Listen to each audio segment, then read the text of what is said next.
as I evolved my policies for London, I did a lot of research, and this one just hit me. I discovered 9,500 people die each year from air pollution in the city, and I was like, that's impossible. I couldn't believe it. But the more I researched, this was data from King's College, that Oxford Street is the most polluted street in the world, and then it hit me. There is no law in our system that allows for us to slowly poison people to death. And what I found was that the April 2015 Supreme Court judgment told government ministers to take immediate action, but they've done nothing.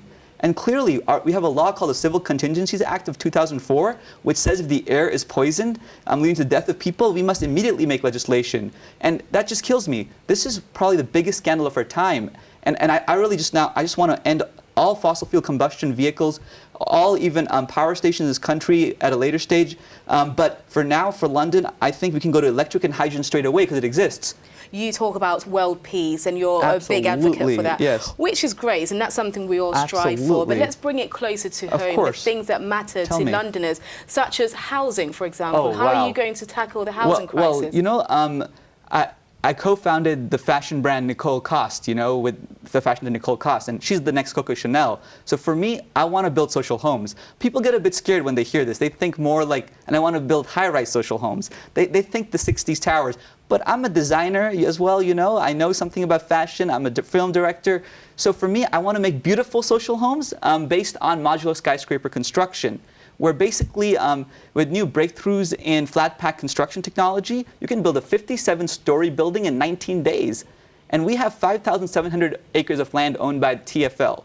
The mayor, he's the head of the board of TfL, and he can give permission to any development, but we'd ask the councils where we'd build this, and we'd erect these skyscrapers. And so where is the funding going to come from then? Are you willing to work with private investors? Yes, so we'll have private financing. So development will be overseen, if I was mayor by me, we'd make a new corporation under the GLA, which would be owned by the city. So all the homes will be owned by the city. That means we could set regulations where no private investors could buy the homes, but we get financing. But think about it. Which bank would not want to finance a city the size of London that owns 5,700 acres of land, building low-cost homes in London when there's so much demand? Well, many mayors have been there. Boris Johnson hasn't managed to meet the demand. The previous mayor didn't manage to meet the demand. So what makes you think that you can do that? Because I'm better. Because my plan is based on a new technology that they're not incorporating. My ideas and imagination is far superior than these guys.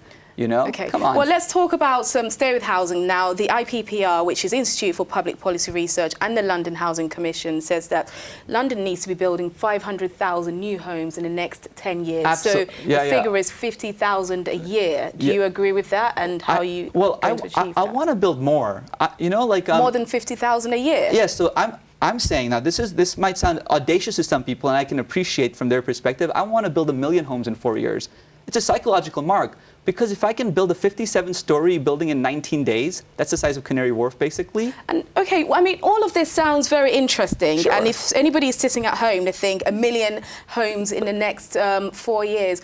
You have touched on that. So who are the investors that you've got on board? No, I'll get banks to finance it. I own the. And how are you going to do that? How are you going to convince them when others haven't managed to do that? Well, because we own the land. We own 5,700 acres of land. And if there's a project to build this building in London, how do construction companies build a building? With financing, but they have to buy the land. So of course, if you're going to give low-cost homes, anybody who understands economics knows that there's a housing crisis, a huge demand for homes, and the supply is low. Well, obviously, every bank will bend over backwards to finance the GLA, which is a budget of $17 billion a year. It's a no-brainer for a bank. It's a safer loan, you know. Ankit, some big promises you're making there. Now, we've been on your manifesto. Security doesn't seem to feature very much on your manifesto. One of the things that Londoners are concerned about is security. So, following the recent terror attacks in France and also Brussels, how are you going to ensure the safety of Londoners? Well, this city will be the safest with me, you know.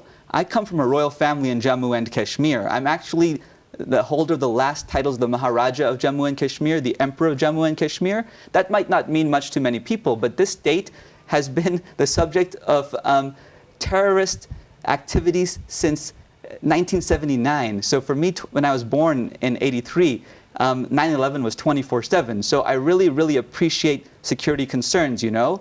And for me, the way to mitigate this is to be very intelligent, very smart about it. We don't want to push people in ways that might make them aggressive. So from my life experience and seeing 7 terrorist organizations that operate in my home state, you know, funded by the Taliban and Al-Qaeda, and that's why, like, you have to kind of, there's a certain way of doing it, not to be offensive, and there's a sophisticated way, but I assure you, because of my background and the way I've grown up with this, I can ensure that city will be safest under my stewardship than anybody else.